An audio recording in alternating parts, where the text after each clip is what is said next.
स्वागत आहे तुमचं माझ्या मिनी ब्लॉगमध्ये. तर सगळ्यांना श्री स्वामी समर्थ.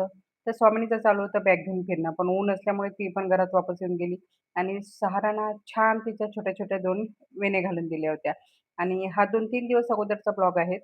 मी शूट केला होता आणि हे ऑनलाईन मी प्रॉडक्ट बनवलेलं आहे. छान असं जर तुम्हाला काही कपं वगैरे काही वस्तू ठेवायची असेल, तुम्ही ठेवू शकता आणि हे झाडंसुद्धा छोटे-छोटे मी बनवलेले आहेत आणि जास्त काही महागसुद्धा नाही आहे. ते Meeshoवरूनच बोलावले आहे. आणि आज केल्या होत्या इडल्या.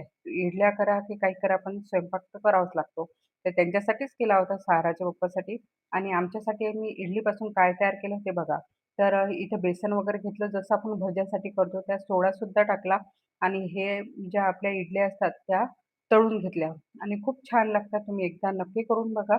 तर यात ओवासुद्धा टाकला होता आणि जसं आपण भज्यासाठी करतो तसंच आणि त्यानंतर दुसरं म्हणजे सकाळचं तर झालं होतं इडली आणि वरण, पण त्यानंतर दुपारी म्हणजे दही टाकून केलं म्हणजे दही वडेसारखं लागते आणि आम्ही रात्रीचं गेलो होतो रिसेप्शनला. तिथं स्वामीनी एवढी खेळली की खूपच. खूप मस्ती केली तिनं, पण ते त्यानंतर तिला दुसऱ्या दिवशी ऊनसुद्धा लागली होती. म्हणजे काय माहिती जास्त आता घराच्या बाहेर निघत नाही त्यामुळे असेल. तर दुसऱ्या दिवशी बिमारच पडली होती. खूप छान असा दिवस गेला आमचा. तर हा छोटासा मिनी ब्लॉग कसा वाटला नक्की कमेंटमध्ये सांगा आणि चॅनलला सबस्क्राईबसुद्धा करा.